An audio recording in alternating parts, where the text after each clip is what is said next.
atau jumawa atau sombong kalau ada seseorang yang mengatakan bahwa saya tidak berguru tapi saya bisa semua. Kalau saya nggak berani mengatakan itu, karena dalam perjalanan saya difahamkan segala sesuatunya itu dari guru. Nah, guru ini membantu untuk menemukan kita mencapai kepada guru sejati kita. Nah, seorang guru itu tidak yang baik itu tidak akan mencengkeram atau menguasai muridnya, tapi dia akan membebaskan perjalanan muridnya. Guru itu hanya membimbing muridnya untuk melakukan perjalanan lebih jauh. Karena apapun ilmu yang kita dapatkan tanpa pertanggungjawaban itu akan menjadi sesuatu yang sia-sia, tidak bisa dipertanggungjawabkan juga itu. Kalau anak indigo itu bagaimana, Bu Ida? Anak indigo itu kan misalkan mau ada kejadian besok kan, dia kan sudah tahu. Padahal kan dia kan juga tidak berguru kepada siapapun. Itu bagaimana, Bu Ida? Ini indigo beneran atau indigo-indigoan ini? Masalahnya gitu ya.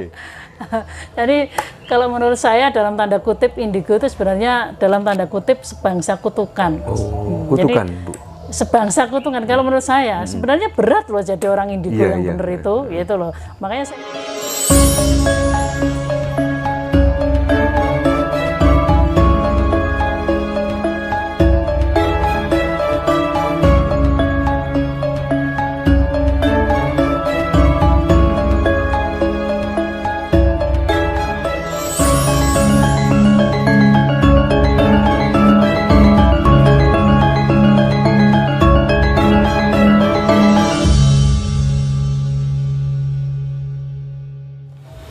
Jadi intinya makhluk astral itu sebetulnya seperti manusia ya, Bu ya? Iya. Ketika dia tidak diganggu, dia pun juga nggak akan mengganggu, seperti itu ya, Bu? Nggak akan mengganggu, gitu. Jadi kalau kita tidak mengganggu, mereka juga tidak akan mengganggu. Kalau kita tidak mengenal, ya mereka juga nggak akan mengenal. Tapi kadang-kadang ya iseng, wong nggak kenal kan, kenalan mas, gitu kan gitu ya. Tapi kalau kita datang dengan baik-baik, terus kita menyapa, berkenalan dengan mereka, ya mereka baik dengan kita. Karena kita nggak ada niat untuk mengganggu mereka. Jadi kita rangkul semua. Nek ini kan gak ono mas gitu-gitu. Lah nek arep ngetok, wah iki mbak Ejin arep diketahui piye kan gitu ya. Artinya kita berusaha baik untuk dan merangkul semua makhluk yang ada di sekitar kita gitu. Nah, kita kembali ke spiritual tadi, Bu. Tentang spiritual itu kan banyak beberapa versi yang mendefinisikan tentang spiritual kan, bahwa orang beragama itu orang berspiritual. Saya ingin tahu dari Bu Ida sebetulnya yang dimaknai dengan spiritual itu yang bagaimana? Kan banyak sekarang orang ini yang berspiritual, katanya mencari belajar spiritual itu meninggalkan keluarga, meninggalkan pekerjaan, tujuannya hanya satu, untuk belajar spiritual. Lah, saya ingin tahu pandangan Bu Ida ini sebetulnya spiritual itu seperti apa gitu. Spiritual ini kan kembali saya katakan merupakan suatu proses pencarian, perjalanan pencarian, menemukannya kalau boleh dikatakan kan. Jadi tiap laku atau tiap perjalanan tiap orang itu kan berbeda, gitu ya. Nah, si A mungkin bisa menemukannya, menemukan Tuhannya lewat laku tirakat seperti A.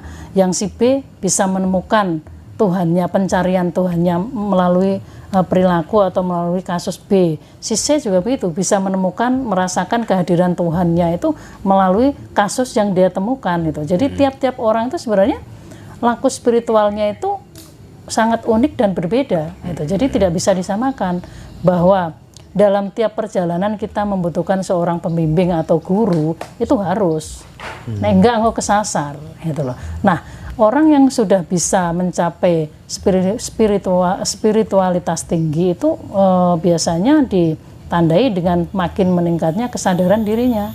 Makin meningkatnya kesadaran diri, makin meningkatnya rasa sejati dari dalam diri. Jadi tiap-tiap apa yang dirasakan, apa yang dilakukan itu sudah tidak lagi gampang terpengaruh oleh faktor-faktor yang dari luar diri pribadi. Tapi tiap apa yang dia lakukan, tiap apa yang dikerjakan itu selalu berdasarkan dari petunjuk rasa sejati yang ada di dalam diri. Selalu eling dan waspada. Ketika ada sesuatu yang di luar kendali kita, kita akan selalu diingatkan, eling dan waspada.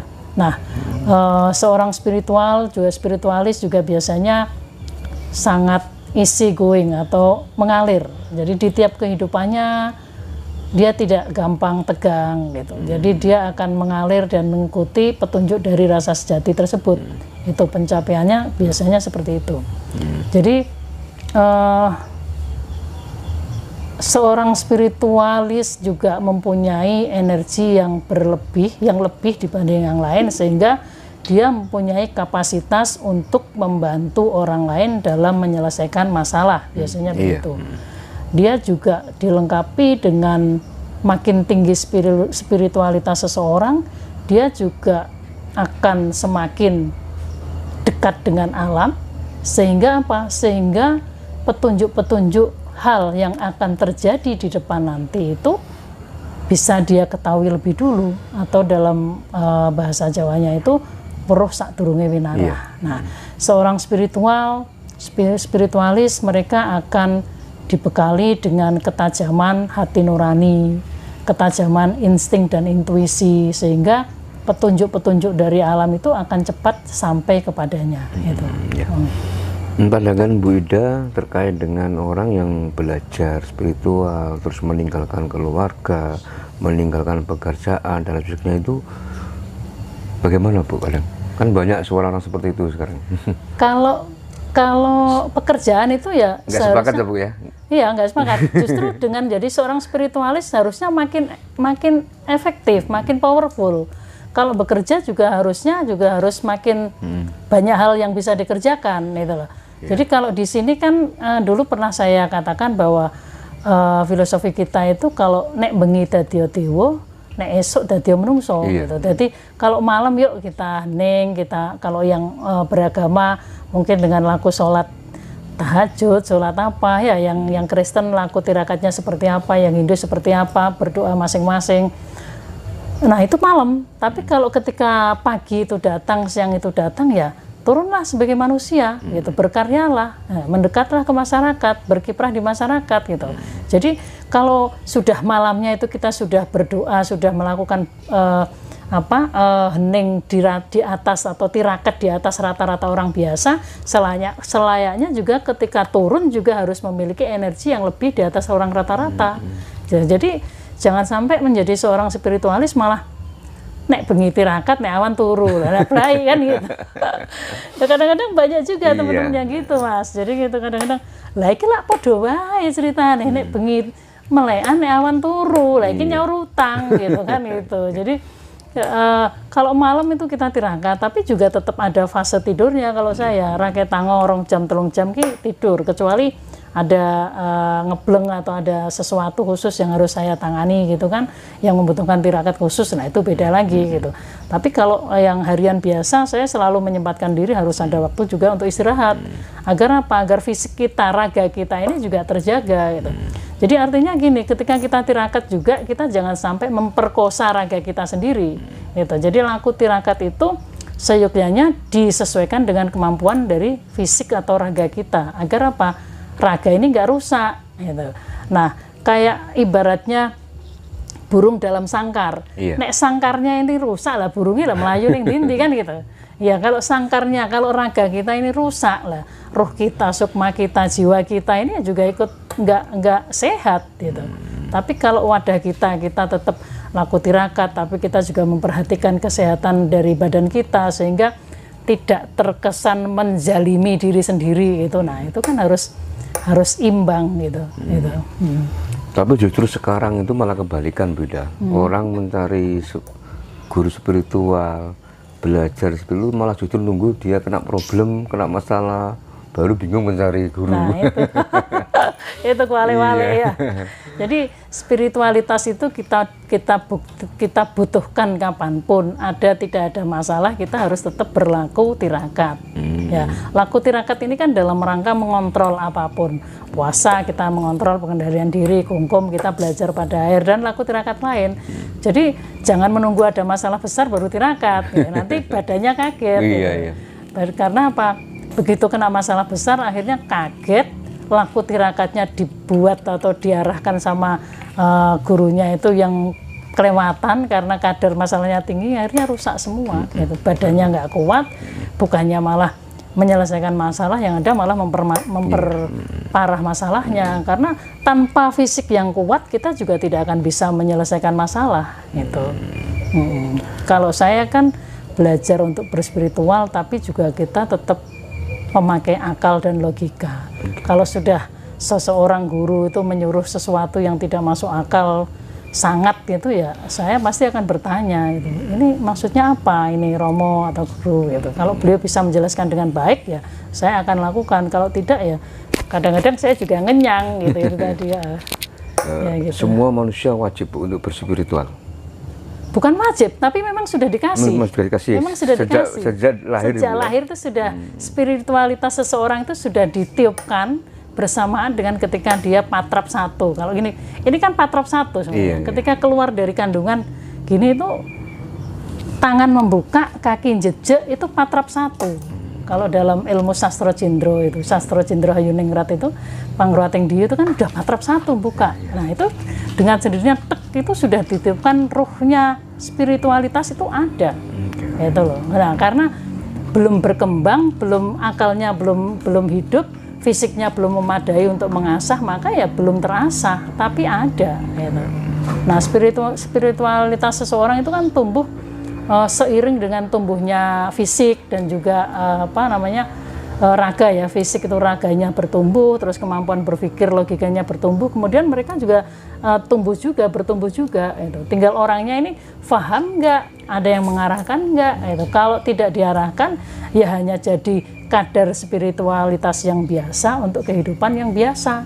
Tapi kalau terus raganya dan jiwanya ini terkoneksi, maka dia akan menyadari, oh aku ini dua spiritualitas yang lebih tinggi dibanding yang lain. Maka dia akan ditemukan dengan guru-guru dan kemudian dibimbing sehingga menjadi seorang spiritualis yang lebih daripada manusia biasa. Gitu. Nah, untuk mendapatkan jiwa dan raga yang sinkron sehingga raga ini memahami tugas jiwa, nah itu kan dibutuhkan suatu ritual apa? Meditasi hening ini salah satunya, sambung rasa itu. Jadi dengan hening, dengan diam, dengan memperbanyak perjalanan masuk ke dalam diri kita sendiri, akhirnya kita difahamkan, oh tugasku ini begini, ya itu loh. Kalau kita tidak pernah hening, tidak pernah meditasi, yang ada itu raga akhirnya tidak memahami apa sih tugas jiwamu itu. Gitu. Jadi akhirnya si ngalor di ngidul. Jadi bingung. Kalau tidak ada yang mengarahkan jadi bingung. Gitu. Tujuan orang spiritual, belajar spiritual itu kan bagaimana kita untuk mencari Tuhan, seperti itu ya Bu ya. Ya. Tadi Bu Ida mengatakan bahwa belajar spiritual itu harus melalui seorang guru. Ya, nah, kalau saya begitu. Kan ada konsep dari Jawa Bu, ajaran Jawa bahwa dalam tubuh manusia itu ada yang dinamakan sedulur papat ilmu pancer kan.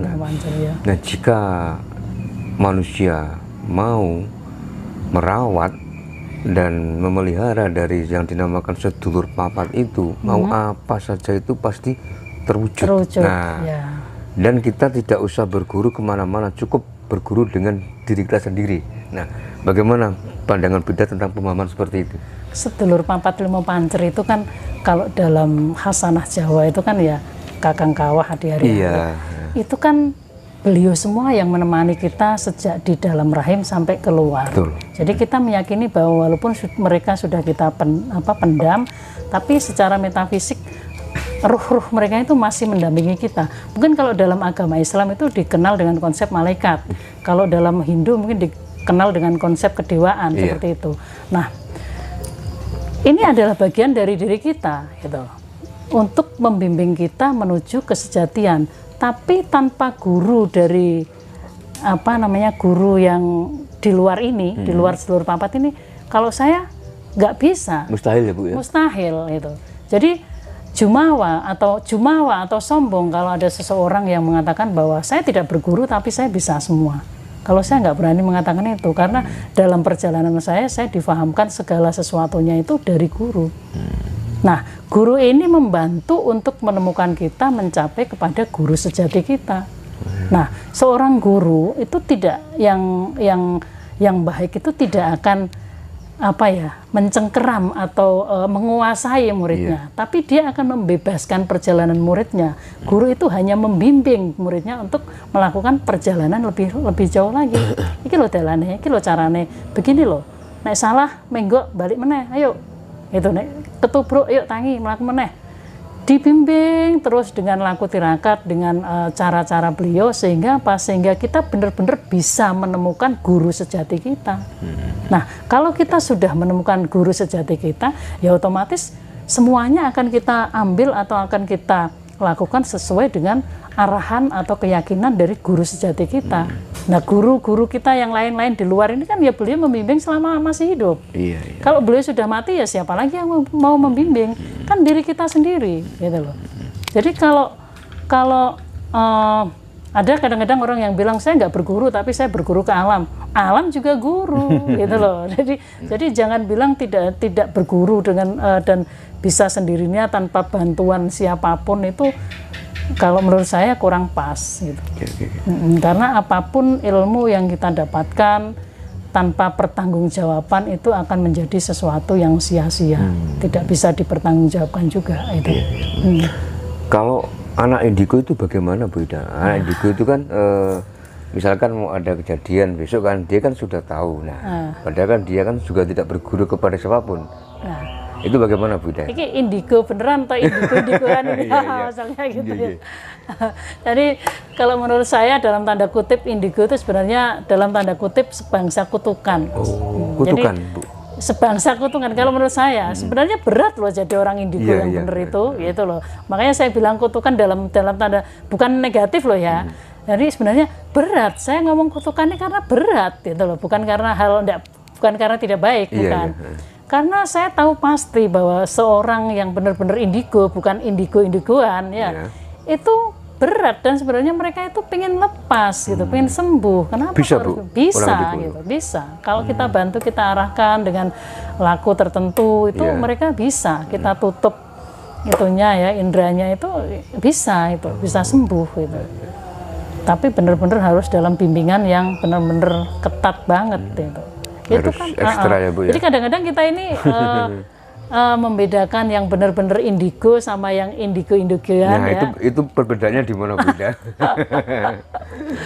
Kelihatan kok dari fisiknya, fisik, itu kelihatan mana yang benar-benar indigo, mana yang sebenarnya bisa dikatakan ada gangguan mental gitu, gangguan mental sehingga berujungnya ke halusinasi. Gitu. Makanya kan harus tahu. Kalau melihat orangnya gini, saya tahu ini stres atau gangguan mental. Ini benar-benar indigo. Kadang-kadang saya tes juga gitu. Ini apa? Gini. Oh iya, ya cukup saya kadang-kadang diem saja. Tapi kalau orangnya ini mau dikasih tahu, ya kita arahkan. Gitu.